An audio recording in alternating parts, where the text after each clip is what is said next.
The year is 1623. The Ottoman Empire, once unrivaled, bleeds from within. Its treasury is fractured, its soldiers mutinous, its palace haunted by whispers. For decades, weak sultans ruled in name only, puppet rulers bound by palace intrigue, strangled by court factions. Janissaries, once elite, have become a mob. Entire vizirates are sold like spices at the bazaar, and beyond the Bosporus, Persia waits, watching. Amid this crisis, the palace makes a dangerous gamble.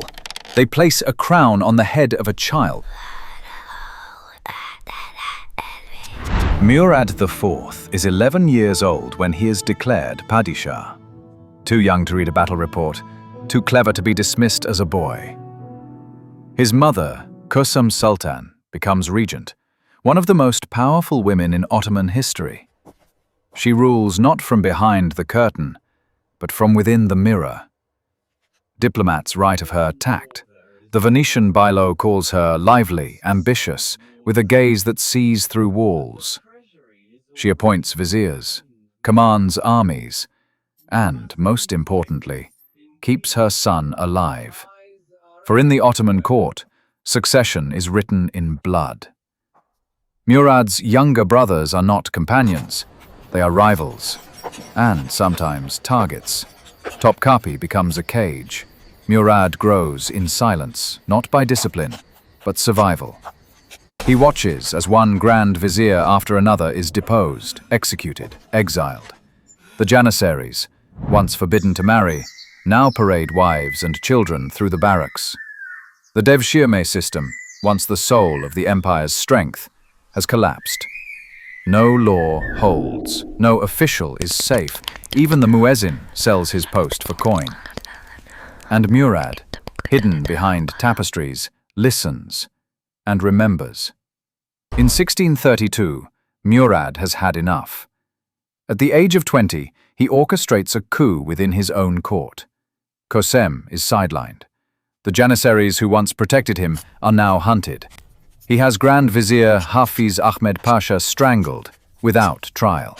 Not even the ulema are consulted. This was no reform. It was a purge. And it worked. From this moment on, Murad rules alone, personally, ruthlessly. What Murad saw as weakness, he vowed to destroy. Alcohol, tobacco, and coffee banned, not for morality, but for control. Taverns were breeding grounds for rebellion, coffee houses, dens of poetry and sedition. To Murad, a poem was more dangerous than a dagger. It carried ideas. He decreed, any man found drinking, smoking, or sipping coffee would die. The penalty wasn't symbolic. Murad personally patrolled the city at night, disguised in plain clothes.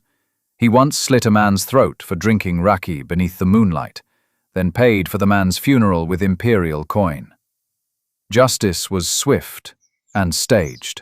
Executions were performed in public squares, timed to coincide with the azan. Once Murad ordered 500 Janissaries executed for a whisper of rebellion. Their heads displayed on spikes from Üsküdar to the Golden Horn. No one was untouchable. Even the Grand Mufti treaded lightly. But while fear ruled the capital, order returned.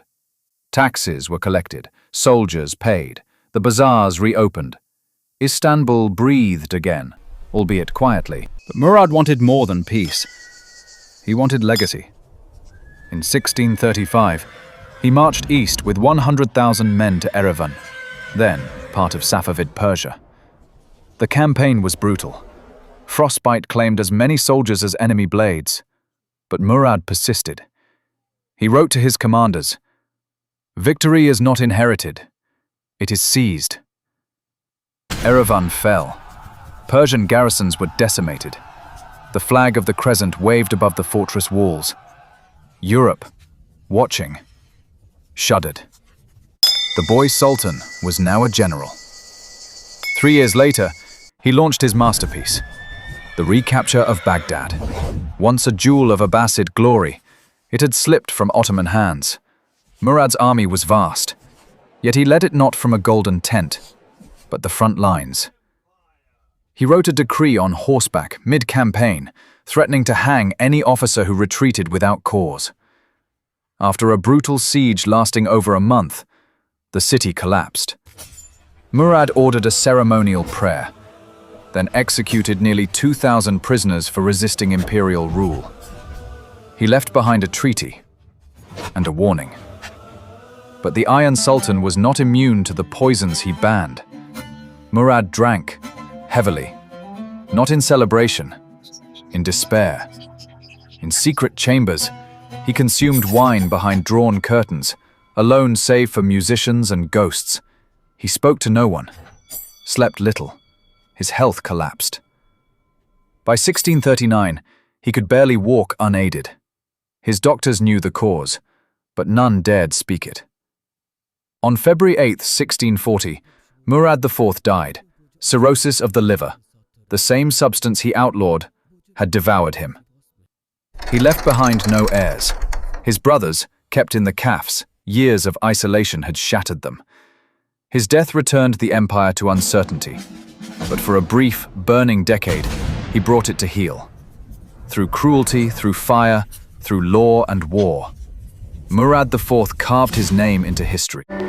If you're captivated by stories like this, don't forget to subscribe to Ancient Perspectives for more epic tales of history's greatest figures and moments. Hit the bell icon to never miss an adventure into the past.